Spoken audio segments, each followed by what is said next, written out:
राज्यात 5 एप्रिलपासून पुढील 4 दिवस पावसाचा इशारा, विजांच्या कडकडाटासह वादळ आणि सोसाट्याच्या वाऱ्याचा हवामान विभागाने वर्तवला अंदाज। रोज मतदारसंघात जा, मुख्यमंत्री तुरुंगात असल्यामुळे जनतेची कामं थांबवू नका, अरविंद केजरीवाल यांचा पत्नी सुनीता यांच्या माध्यमातून आमदारांना संदेश।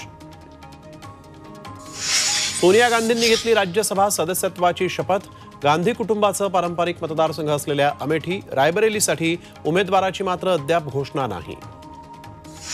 काँग्रेसचे मुख्य प्रवक्ते गौरव वल्लभ यांचा भाजपमध्ये प्रवेश, भाजपमध्ये दाखल होताच काँग्रेस नेतृत्वावर केले गंभीर आरोप। सोन्याच्या दरानं गाठला आज नवा उच्चांक, किरकोळ बाजारामध्ये सोनं 72,500 रुपये प्रतितोळा। श्रीलंकेनं केली 19 भारतीय मच्छीमारांची सुटका, चेन्नईत परतले मच्छीमार। 6 मार्चला श्रीलंकेच्या नौदलानं केली होती अटक। पाकिस्तानच्या माजी पंतप्रधान इम्रान खान यांचा जेलमध्येही राजेशाही थाट, 7 सेल इम्रान खानसाठी राखीव, तर महिन्याला 12 लाख रुपयांचा खर्च।